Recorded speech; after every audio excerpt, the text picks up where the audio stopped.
Welcome to the Personal Tanya, day 19, as we take on today's topic, a tale of two souls.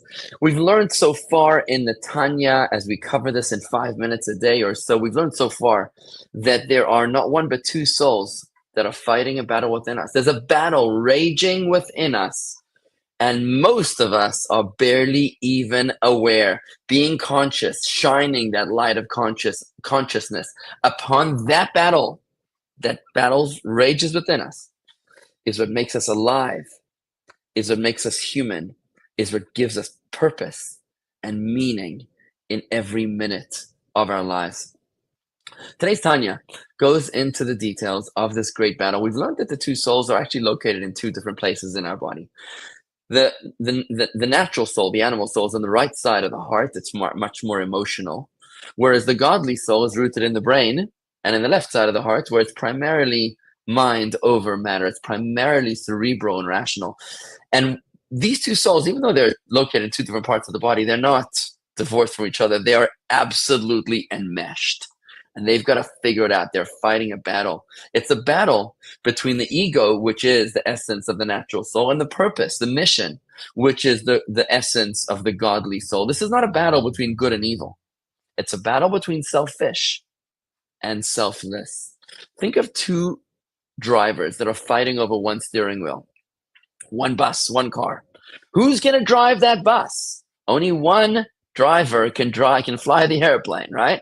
The airplane's going wherever the pilot is.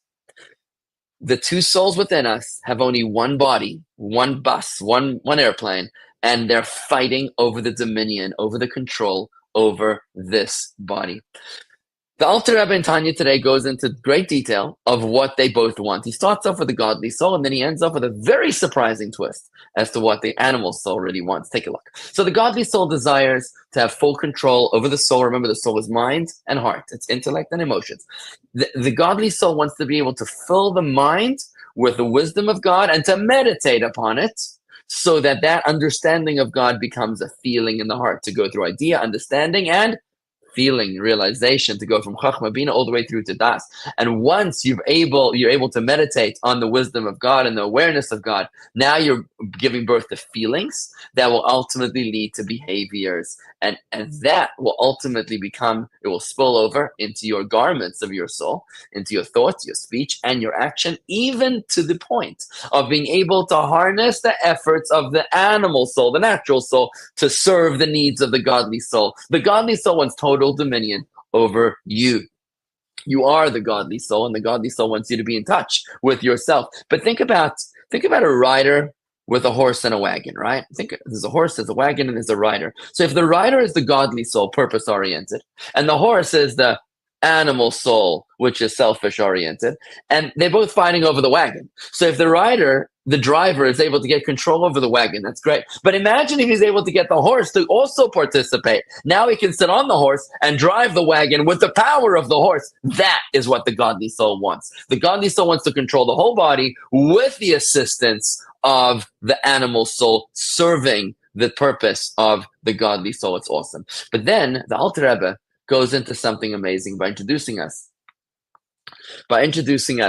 to the needs of the animal soul. One would think that the animal soul wants the exact opposite, that the animal soul wants to be able to overcome the entire body exactly the way that the godly soul wants. But no, the Alter Rebbe says absolutely not.